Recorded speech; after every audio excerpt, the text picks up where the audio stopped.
लोकसभा चुनाव से पहले जयंत चौधरी ने आरएलडी की यूपी टीम का ऐलान कर दिया है। इस लिस्ट में जयंत ने पश्चिमी यूपी पर खास फोकस किया है, लेकिन जिस खतौली फॉर्मूले से उनकी पार्टी को जीत मिली थी, उनका अक्स उनकी नई टीम में नजर नहीं आया। पश्चिम यूपी में जाट मुस्लिम कॉम्बिनेशन बनाने की कोशिश की गई तो पूर्वांचल और सेंट्रल यूपी में कुर्मी ब्राह्मण को तवज्जो दी है, लेकिन दलित समुदाय के लोगों को प्रदेश टीम में जगह नहीं मिल पाई।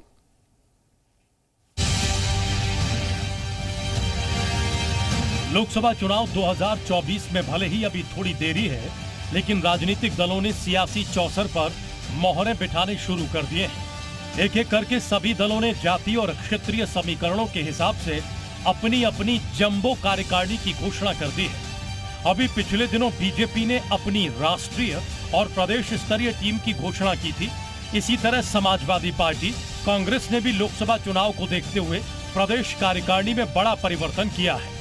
अब इसी कड़ी में राष्ट्रीय लोकदल ने भी अपनी यूपी की एक जंबो कार्यकारिणी की घोषणा कर दी है। इस कार्यकारिणी का गठन करते हुए वेस्ट यूपी का विशेष ख्याल रखा गया है। इस कार्यकारिणी में 12 उपाध्यक्ष, 30 महासचिव, 36 प्रदेश सचिव और 31 कार्यकारिणी सदस्य शामिल हैं। नोएडा से अजीत सिंह दौला को उपाध्यक्ष बनाया गया है। उत्तर प्रदेश में संगठन को मजबूत करने के लिए प्रदेश कमेटी बनाई है। प्रदेश की कमेटी में 12 उपाध्यक्ष हैं, 30 महासचिव हैं, 36 प्रदेश सचिव हैं, 31 सदस्य हैं और इस कमेटी में सभी वर्ग के लोगों और सभी क्षेत्र के लोगों को रखा गया है। और 2024 के लोकसभा चुनाव में ये जो कमेटी बनाई गई, ये सारे लोग जुटेंगे। माना जा रहा है कि राष्ट्रीय लोकदल 2024 के लोकसभा चुनाव में अपनी बड़ी दावेदारी जता सकती है।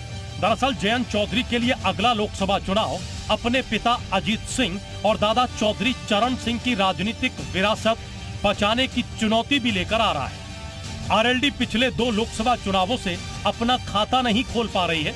पिछले लोकसभा चुनाव में आरएलडी सपा बसपा गठबंधन के साथ थी, लेकिन कोई कामयाबी हाथ नहीं लगी।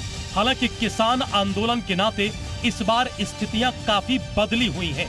यही वजह है कि जयंत इस बार कई सीटों पर दावेदारी की तैयारी में है। ब्यूरो रिपोर्ट, जी मीडिया। तो 2024 के लिए जयंत चौधरी की जंबो टीम तैयार है, लेकिन लोकसभा चुनाव में छोटे चौधरी की चुनौती भी कम नहीं है। तो सर 24 में क्या क्या चुनौती हैं छोटे चौधरी के सामने, ये इस वक्त हम आपको आपकी स्क्रीन पर दिखा रहे हैं। दरअसल अपनी सियासत को मजबूती से खड़ा करना होगा, एक बड़ी चुनौती है। पिता और दादा की सियासी विरासत को बचाए भी रखना होगा। जाट मुस्लिम समीकरण को साध कर रखना होगा। इसके अलावा दलित, गुर्जर समेत अन्य जाति के लोगों को साधना होगा।